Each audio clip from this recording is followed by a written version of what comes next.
بسم اللہ الرحمن الرحیم سبحان الذي اسرى بعبده ليلا من المسجد الحرام الى المسجد الاقصى الذي باركنا حوله لنريه من آیاتنا انه هو السميع البصیر۔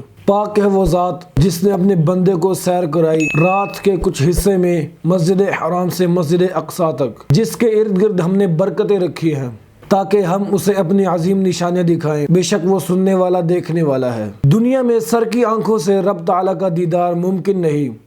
حدیث پاک کا خلاصہ ہے کہ اگر رب تعالیٰ دنیا میں جلوہ فرمائے تو تمام مخلوق جل کر راکھ ہو جائے۔ یہ فقط صاحب معراج صلی اللہ علیہ وآلہ وسلم کی شان ہے کہ آپ نے معراج کی شب سر کی آنکھوں سے بے حجاب جلوہ خالق کو دیکھا، اور اس شان سے دیکھا کہ جلوہ دکھانے والے نے خود تعریف کی، ما زاغ البصر وما طغى لقد رأى من آیات ربہ الکبریٰ۔ آنکھ نہ کسی طرف پھری نہ حد سے بڑی، یقیناً انہوں نے اپنے رب کی بہت بڑی نشانیاں دیکھی۔ اس آیت کریمہ میں رب تعالیٰ نے یہ نہیں ارشاد فرمایا کہ دل نہ کسی طرف پھرا نہ حد سے بڑا، بلکہ یہ کہا آنکھ نہ کسی طرف پھری نہ حد سے بڑی۔ اس سے یہ واضح ہوتا ہے کہ حضور اکرم صلی اللہ علیہ وآلہ وسلم نے معراج کی شب رب تعالیٰ کا دیدار دل کی آنکھوں سے نہیں بلکہ جاگتے ہوئے سر کی آنکھوں سے کیا۔ لوح و قلم سے ہم کنار آنکھیں میرے حضور کی، خالق کل کی رازدار آنکھیں میرے حضور کی، اور خلت رب میں گم خلیل عکس کلیم ہم کلام واقف حسن کردگار آنکھیں میرے حضور کی۔